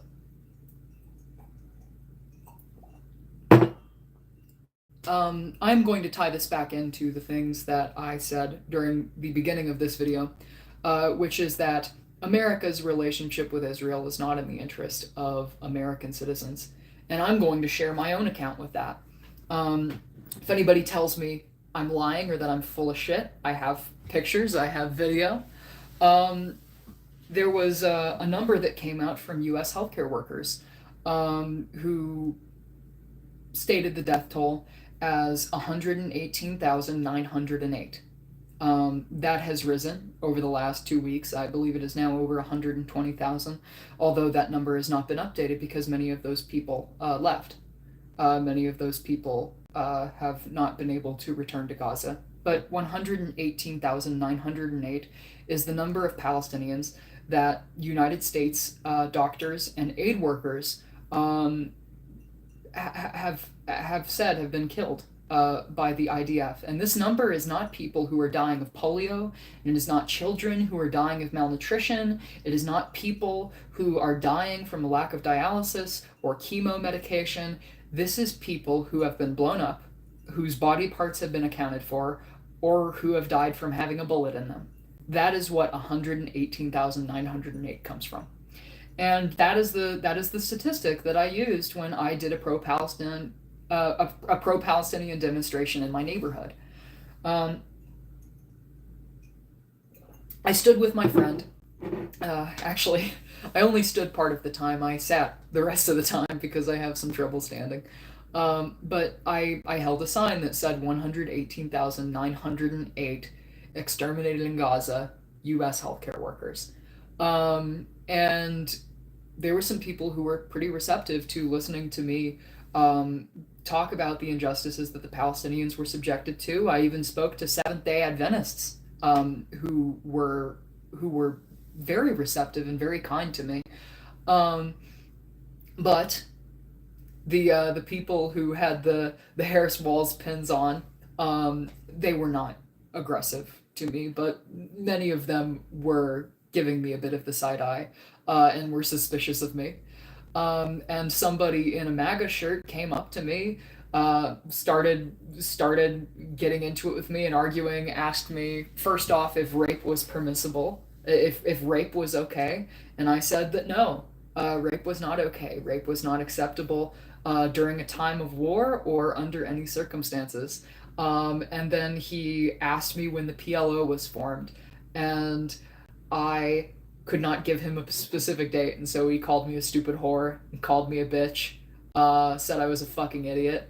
And then my friend came up alongside me, who is a trans person who is 5'2". She's not very big. And he said, I will beat the fucking shit out of you, little boy, and fucking screamed at both of us. And I said, would you like for me to call the cops? And then he said, yeah, sure, call the fucking cops. And then he left. And then I woke up the next morning to walk to church, and there was a hole through my windshield over the driver's seat. And that was a bit of a harrowing experience. And and and I was not sure if it was a fuck you kind of a sawzall through the windshield, or if it was a I'm going to shoot you sawzall through the windshield. The video of the collections agency that had cameras on it said that it seemed to be a skill saw or an orbital grinder that he threw through my windshield. But this is the reality that a lot of people have to do, that a lot of people have to deal with when they are advocating for Palestinians. A lot of people are subjected to violence or the threat of violence when they say that murdering a people is wrong. And while I chose to do that and I accept the consequences of me engaging in my right to protest, that environment is not made better by the Democratic Party and is not made better by our politicians forcing us to do grassroots protest in response to a genocide that our state is funding. Um, And were the Harris campaign or the Biden administration more receptive to do anything other than, in bad faith, um, enable the continue of this slaughter? Um, if the Biden administration had put an end to this after a few weeks, or had put an end to this after the targeting of Al Shifa Hospital, or had put an end to this after aid was restricted and people started starving to death, we wouldn't have to be out there and we wouldn't have to be protesting. And even if we were, we would know that our government had our back. But our government doesn't have our back, and because of that, violence that happens to us is easier to get away with. And when the government creates a vacuum for sanity when it comes to things that are happening to the Palestinians, and when it comes to things that the Israelis are doing to the Lebanese, to their own people, or that the American police are doing to our own citizens here, it creates a much more dangerous environment for protesters and people who don't like what the government's currently doing. Um, and we've seen multiple times that student demonstrators who go to Gaza, not Gaza, apologies, student demonstrators who go to the West Bank are targeted by the IDF. Rachel Corrie was ran over with a steamroller. Um, another protester, she was 21 years old and she was shot a few months ago and killed in the West Bank. If you look at Sharia Blue Akle, um, who was a reporter that was Palestinian and had American citizenship. She was shot in the back of the head by Israeli sniper fire. And to tie that in with the point that I was arguing earlier on in this is not in the interests of the American people. Funding a state that has continued to have a disregard for human rights, has continued to have a disregard for the will of its own people, for the people that they are subjugating, that makes a mockery of international law, that makes America the bad guys in front of the entire world, that is a test bed where America can test anti protest and anti civilian weaponry and then turn around and, through the militarized police forces in our own country, use those same weapons and systems against American citizens. The apparatus that creates the environment where protesters are targeted, where protesters face discrimination, the loss of jobs, threats to their physical violence. In the case of my instance, somebody throwing a fucking skill saw through my windshield, and me having to worry about whether or not I'm going to get shot gardening behind my apartment building, or whether or not I'm going to have a dead cat at my front fucking door because people don't like the stance that I'm taking. That is not that is not a system that benefits us. And that is not a system that makes the world a better place. And when a state subjugates a people, occupies their territory, drives them from their land, denies them proper education, denies them equal compensation for employment, denies them the tools to make a civil society, and then, when they lash out in aggression and in resistance, targets them, destroys hospitals, destroys schools, kills aid workers, kills reporters, that is genocide. That is the mechanization of slaughter.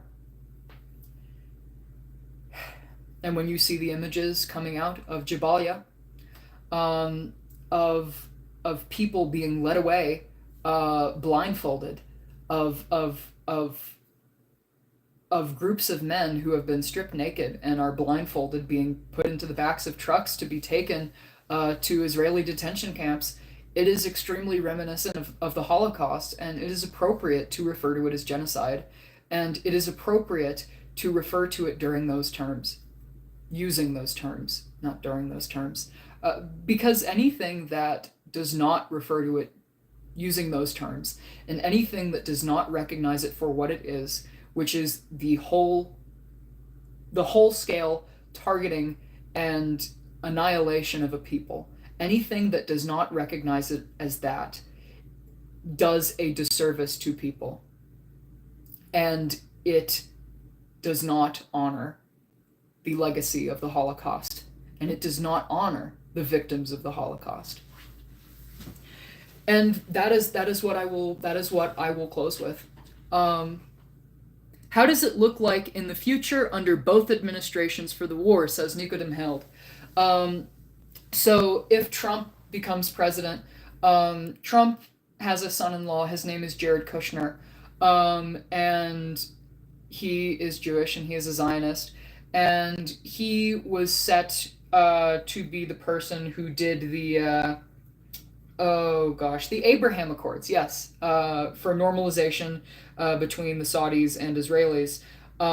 And he proposed borders between Israel and the state of Palestine for a two-state solution, which is something that I could debate at another time, or is something I could talk about another time why that's not viable. But the solution that Jared Kushner promoted was one where Palestinians would travel between the West Bank and Gaza using underground tunnels, which, for any of you who have heard about Hamas tunnels, you would know that that is a non-starter, and that is a completely unserious suggestion. During the Trump administration, the American embassy in Israel was moved from Tel Aviv, which is the capital, to Jerusalem. And that, along with the Saudis planning to normalize relations with Israel before October 7th, is part of what created the environment that led to October 7th. The proposed plan for Palestine through the Abraham Accords would be basically an Israeli occupation of the West Bank and Gaza, where Saudi Arabia would represent the interests of the Palestinian people. And because America is very heavily in bed with the Saudis, the Palestinian people did not like that, to say the fucking least, and they did not like the idea that another country would decide their fate, and that if anything were done against the Palestinians in the West Bank or the Palestinians in Gaza, that Israel could say, well, we have normalized with the Saudis, and they are the ones who are responsible for advocating for the Palestinians, and they're saying that this is fine, actually, so we can just keep doing it. That was not a viable or a workable situation for the Palestinians, and that's part of why you saw October 7th. So, to respond to what Nico asked about the difference between the U.S. administrations, Trump's administration is responsible for the Abraham Accords, is responsible for moving the embassy from Tel Aviv to Jerusalem, which is to help the propaganda purpose of Israel staking a claim to a greater part of the region. And Biden continued that policy. Trump decided to go with that policy before the Obama administration. Had wanted the illegal settlements in the West Bank to stop, and Hillary Clinton would have been better on this than Biden, to say the least. But during the early 2010s, when the Obama administration was trying to pressure the Israeli government into ceasing the expansion of its settlement program, Joe Biden went behind the back of the administration and told Netanyahu that things were fine and to continue as usual, and that he would iron it out. And so Trump was a break in policy from the Obama administration that absolutely destabilized things and made them worse, but Joe Biden was a continuation of Trump's policy. A policy which, in exchange for normalization with Israel, the Saudi government would be made a nuclear power. That was what the outcome of this was going to be. Had October 7th not occurred, the Saudi government would have normalized relations with Israel, and then America would have given the Saudis nuclear weapons. Um, and while October 7th was horrific, and I do not condone terrorism, holy fucking shit. Thank God we are not living in a world where the Saudis have nukes. Like, could you imagine how bad that would be? That's insane. That's insane. The idea that the Biden administration was willing to give the Saudis, who are absolute butchers and don't give a fuck about human rights, the ability to end all life on Earth by giving them nuclear weapons is insane. Is insane that that was even on the table. And following a massive civil uprising by the Saudi civilians in response to Israel's genocide of Gaza and Israel's expansion of the techniques they're using to target Gazans against civilians in the West Bank, that has become an unworkable situation for the Saudis. Because now the Saudis are saying, okay, 80 or 90% of our civilians cannot tolerate us normalizing with Israel. If we normalize relations with Israel anyway, this is unworkable for us domestically in terms of politics, and there might be regime change, and we're going to have to use our military against our own people to suppress protests, and that will be such a damaging look, and it will be so bad that it could cause regime change in our country. And that is why the Saudis did not normalize relations. So, with Kamala Harris, with Trump, if you have Trump winning the presidency on Tuesday, Gaza will be annexed and the West Bank will be annexed by Israel. They will be able to expand their territory. They may be able to further push into southern Lebanon. And if and all holds all gloves will be off, and the genocide will likely ramp up. We will see it move from Einsatzgruppen, which is the kind of strategy they're doing right now, where they take a bunch of civilians, blindfold them, line them up against a wall, and shoot them. We may very well see mechanized slaughter more than machine gun fire. We may actually see the construction of extermination camps under a Trump administration. And under a Harris administration, they have to worry about re-election. And so I do not believe they will let it get as bad as it would get under the Trump administration. And they absolutely would not allow for West Bank annexation. And it would... So if Trump is to win the presidency, then this will kind of kick into overdrive. Yep. I'm still here, guys. Okay. Yeah, if Trump is to win the presidency, then this will kick into overdrive. The slaughter of the Palestinians will accelerate. The West Bank will be annexed, and Gaza will be leveled, and a casino or some shit will be built on top of the ashes and the mass graves of Palestinians. And if Harris is to win, then the slow death and the slow destruction of the Palestinian people will continue for now. There is hopes that she will actually force the Israeli government to the table. The Biden administration says that they will withhold arms less than a week after Election Day if the humanitarian crisis, as they phrase it, in Gaza is not ended by that point. But I do not have any faith in the Biden administration. After the handoff in January 20th, we will see what happens if Harris wins. My personal prediction is that it will stop, but there will not be a reckoning. And honest to God, the decision for the American voter that cares about the right of the Palestinian people to have a homeland and to have safety and to have a future for themselves and for their children. The choice is between somebody who does not give a shit at all, who has taken hundreds of millions of dollars from Zionists like Julia Adelson in exchange for things like recognizing Israel's annexation of the Golan Heights and annexation of the West Bank, versus a continued struggle within the Democratic Party should Kamala Harris become the president. And the choice is between a 100% chance of the permanent displacement, extermination, destruction of the Palestinian people, and especially of the Gazans, versus let's set it at 100% extermination camps versus 40% extermination camps, 30% like the slaughter is slowed down or stopped and slow return to business as usual, and then 30% we win the struggle within the Democratic Party and they are forced to no longer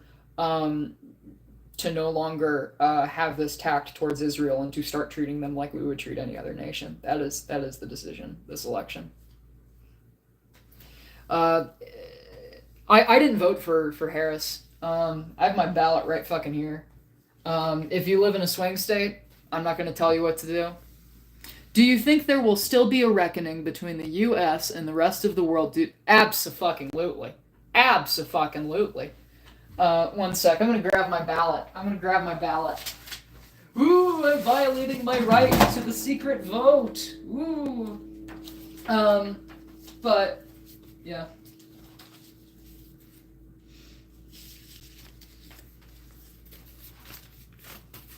This is my ballot. Cornel West. That is who I voted for. Just so that we're clear, I'm not a Democratic Party op. One sec, we've got more people here, so I'm showing this again. Who I voted for. I live in a safe state for the Democrats, so I can fucking do this and not feel bad about it. Cornel West. I did not vote for Harris. And I voted uncommitted in the Democratic primary against Joe Biden. So, will there be a reckoning between the United States and other nations in the world due to our actions and what we've supported in Gaza? I think that America holds on to its diplomatic ties, its close diplomatic ties with the governments of Canada, Great Britain, Germany, where else? Canada, Great Britain, and Germany absolutely will continue to be in the bag for America because the United Kingdom is kind of in a dependent relationship with America. We much more have power than they do, and things are not looking good for the future of the United Kingdom. Focus back on me. Cool. Yeah, we will continue to have those three in the bag, but you will see countries such as France, such as potentially Italy, the entirety of the global south, nations such as Brazil, South Africa, nations that are within the influence of the sphere of China, those countries will distance themselves from America. And you will see countries like, France, Spain, maybe Portugal, likely Netherlands. 100% sure, like Ireland. And these countries will distance themselves from America. Countries like Brazil, South Africa, and Ireland will much more vocally distance themselves. But I think that as a consequence of this, what will we see as a consequence of this? Let me put on my big thinking, see into the future hat.